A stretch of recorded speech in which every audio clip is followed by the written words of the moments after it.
Okay, so I just got home not too long ago from the funeral service for Tyshawn Lee, the 9-year-old student who was murdered, executed on the south side of Chicago, walking home from school. I have not been really vocal about that situation for many different reasons, but today I feel the need to speak out. So I'm going to do this video. I was Tyshawn's third grade teacher. I was his reading teacher and his homeroom teacher. And there are many things that I could say, starting with in defense of his mom. I could also talk about the fact that the media is focusing on his father instead of focusing on finding his killer. It seems like the media, the news media, and social media is more interested in finding fault in his parents. And that's just not where the focus is supposed to be.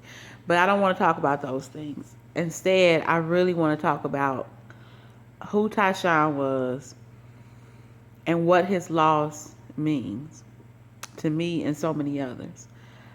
Because that baby was taken from us. He was stolen from us. And I say us because I was a part of that baby's village. I have been teaching for 10 years for Chicago Public Schools at the same school. And I've seen people come and go. I see, students start with me from, kindergarten and go all the way to 8th grade. They come back, they go off to college and they come back. I have the same hope for each and every student that comes in front of me. I'm not a regular teacher. No, I was not a regular teacher. And many teachers do care. We go above and beyond. But I take ownership of the students who were in my classroom. And so this really, really hurts. I'm really affected by this loss because it was just senseless. And so for you to take a child like Tyshawn, who was smart and caring and active, and did he get into trouble? Absolutely he did. He was a boy. He was, at the time I had him, 7-8-year-old boy. He did what 7 to 8-year-old boys do.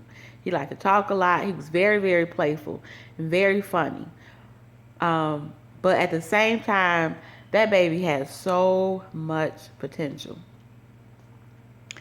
And he could have been anything that he put his mind to, because I witnessed him over the course of a school year grow exponentially.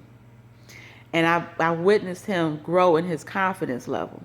So in the beginning where he thought he couldn't do certain things, and by me molding him and his math teacher molding him and his mother molding him and making him believe, helping him to believe more in himself, that baby skyrocketed. His test scores were off the rockets and his grades were really good. I care more about grades than I do about test scores.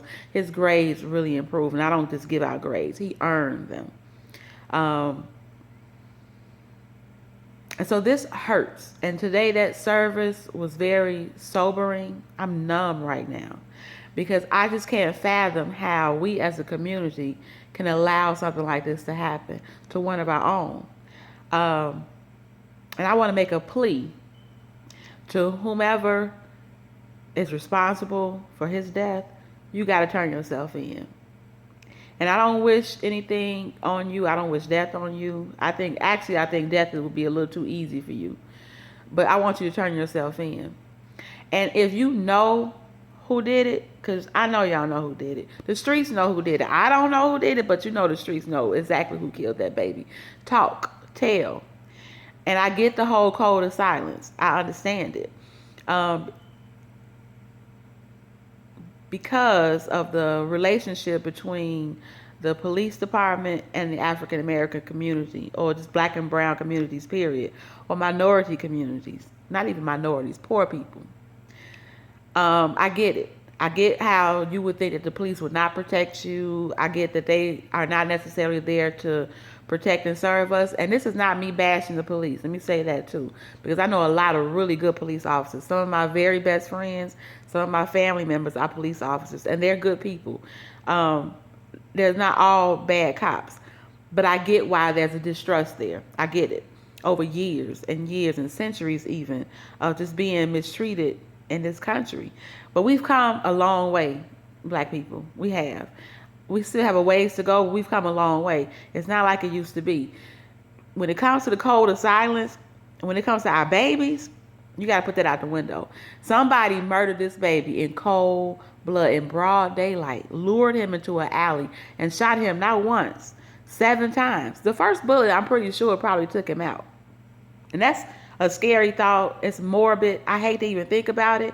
But you know it didn't take seven bullets to kill that baby. That's a monster. It's a monster out here on these streets. And y'all letting him go. Stop talking about Carla and stop talking about Pierre.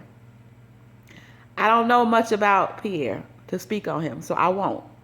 My condolences go out to him. I saw him today. I gave him a hug. I said, God bless you. Because that's what I want. I want God to comfort him and his family. I can't speak on Carla's behalf and say, she was a good mother. I talked to that woman 3-4 times a week, and she was reaching out to me. I still have text messages in my phone to prove that. Checking up on her baby daily. She dropped him off to school every morning. In the mornings that I would see her dropping him off, she didn't just throw him out the car, get out, like you see some mothers doing. Some of y'all same mothers that's judging her. No. Hug, kiss, have a good day. She was there for every report card pickup. She was there for every event that we had. His homework was always done. Every project that I gave out was always done. She cared about her baby. He came to school clean every day and on time. He was always prepared. He was not one of those students that come in without pencil, without paper, without this, without that. Tyshawn had everything that he needed. And I'm saying that was largely due to his mother because I had a personal relationship with his mom. Because that's how I am with my students and the parents who care. If a parent comes up to me and I don't care what they look like, I don't care how old they are, I don't care about their level of education, their level of maturity, or their level of intelligence. If you come to me, okay, as a parent, and you come to me as your child's teacher, and you are expressing concern about your child, I'm already going to go 100% for all of my babies, but I'm going to go 110% for you and yours because I see that you're trying, and that's what counts. Each one teach one. We got to help each other. We're not supposed to be letting the media come in and get into our minds, and we're not supposed to be degrading this woman or that man for that matter. It's not about them. Stop picking them apart. That's not what this is about. This is about finding justice for a baby who was murdered. A baby, 9 years old. 9. And I'm going to leave you all with one last thought, because this is what tears me up, is the fact that myself and my grade level partner and his mother worked really, really hard all school year. And everything that we said to him all came back to, you're going to be successful. You got to pass 3rd grade. You can't, if you fail 3rd grade, you got to repeat it. You don't want to repeat it. We want you to move on. We want you to go 3rd grade, and then we want you to graduate 8th grade. We want you to go into high school, go on to college.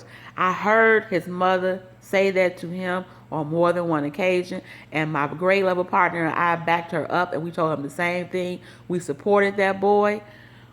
We encouraged that boy, and he did it. And we didn't give it to him. He got it on his own. And it hurts my soul that he couldn't make it past 3rd grade. You mean to tell me that was it for him? And not because he died of leukemia or any other type of natural causes, or he just died in his sleep. I'm getting ready to curse. A so-and-so, a MF, came and shot that baby in cold blood. For what? I don't know. And I don't care. I want that person that's responsible for killing my baby to come to justice.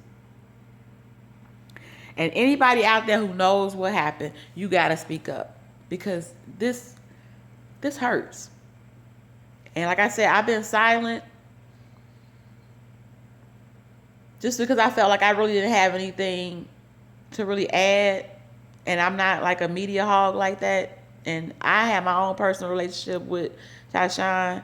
That was one of my, oh. So I didn't feel the need to come on social media and say, oh, I was his teacher. Da, da, da, da. No, a couple of times I may have chimed in on a post or two in support of his mom just because I feel like she's being villainized. And that's just so unfair. But today, after attending his homegoing service, and I had to come home and get myself together, take a little nap and just try to chill out. And it's on my heart to speak to y'all today. We got to do better. We got to do better. Animals who don't have the free will that God gave humans know to protect their babies. You don't believe me? You try to walk up to a cat, a kitten, a dog, a puppy, a duck, anybody that's just laid eggs or had babies or hatched or whatever, gave birth, and you try to go and touch one of those newborns and you see what happens. You see what the animal does to you. You mean to tell me we're not better than the animals? We don't have no more common sense than that? No more get up and go, no more fight in us that we can't fight for our babies? This is a fight. We at war. Whoever killed that baby launched a war. Okay, I've been on the right side. I've been out there. I've been in the trenches, in the classroom for 10 school years, 10 years. Where you at?